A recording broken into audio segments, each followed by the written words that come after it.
গণঅভ্যুত্থানে আওয়ামী লীগ তো গেছেই, কার্যত দুর্বল হয়ে পড়েছে জাতীয় পার্টিও।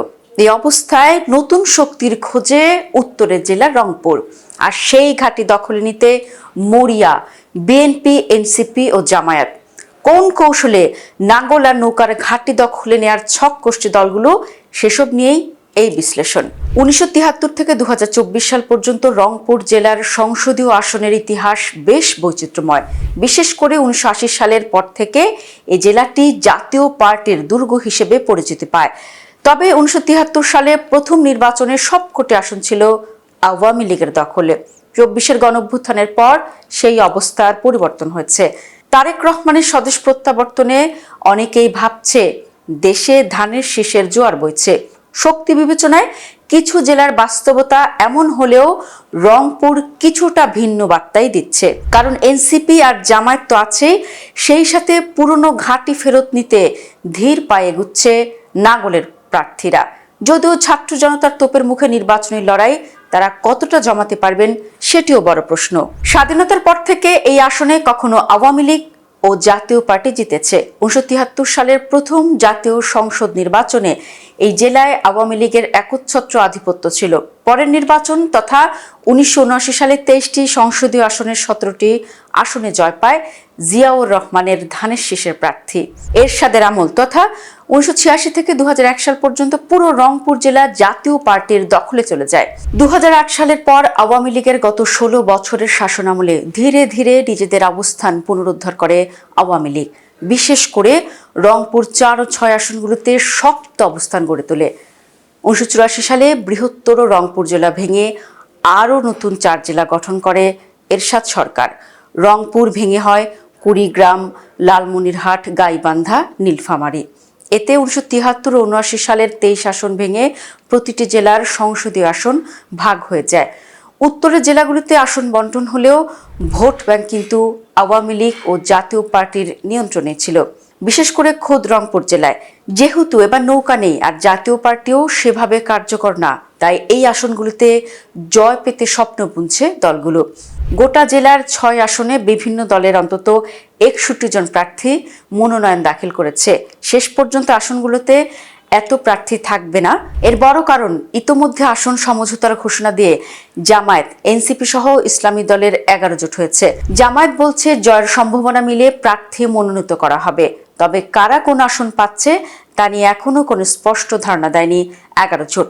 অন্যদিকে এই জেলায় বিএনপির প্রার্থী পরিবর্তনের সম্ভাবনা খুবই ক্ষীণ। জয় পরাজয়ের হিসাব কষার আগে চলুন দেখে নেওয়া যাক কোন আসনে কারা লড়াইয়ের প্রস্তুতি নিচ্ছে। রংপুর 1 তথা গঙ্গাচড়া ও আংশিক রংপুর সিটি আসনে 9 জন প্রার্থী মনোনয়ন দাখিল করেছেন।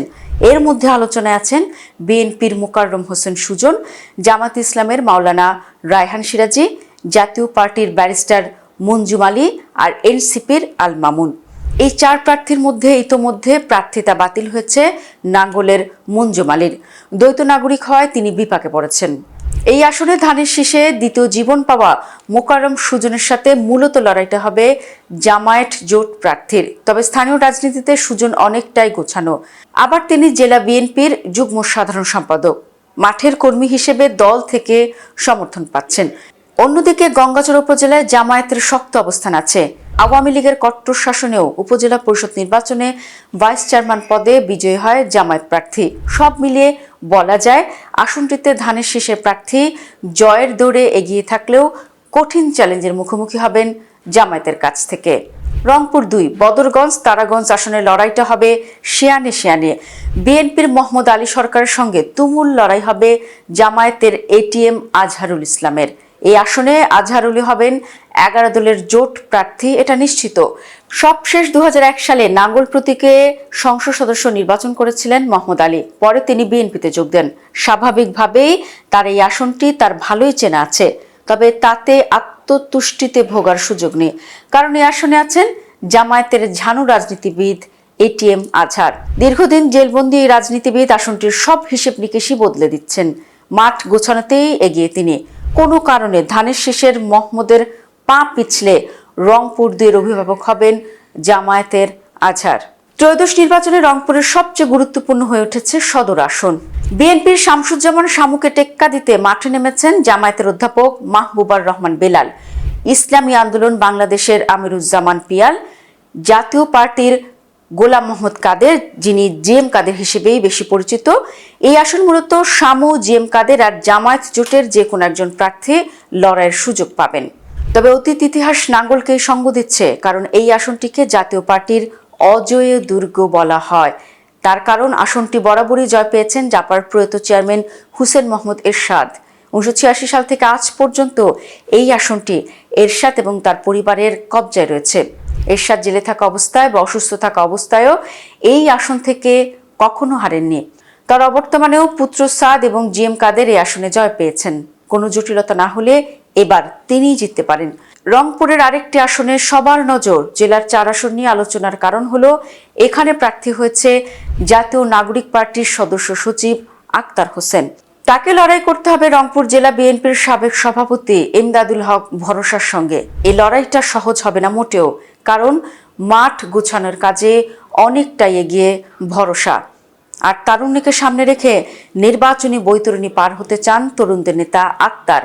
24-এর জোশ কাজে লাগাতে পারলে আসনটির অভিভাবক তিনিই হবেন। রংপুর 5 মিঠাপুকুর আসনে লড়াই হবে 2 গোলাম রব্বানীর। বিএনপি এবং জামাতের 2 গোলাম রব্বানীর লড়াইটা হবে শিয়ানে শিয়ানে। আর নির্বাচনে আসতে পারলে লড়াই জমাতে পারেন জাপার ফখরুজ্জামান জাহাঙ্গীর। তবে বর্তমান পরিস্থিতিতে এই আসন ধানের শীষেরই হতে পারে বলছেন রাজনৈতিক বিশ্লেষকরা। রংপুর 6 পীরগঞ্জ আসনটি ছিল আওয়ামী লীগের ঘাঁটি। 1973 সালে আওয়ামী লীগ জিতলেও পরে এরশাদের দখলে যায়। 2008 সাল থেকে এটি আওয়ামী লীগের কবজায় যায়।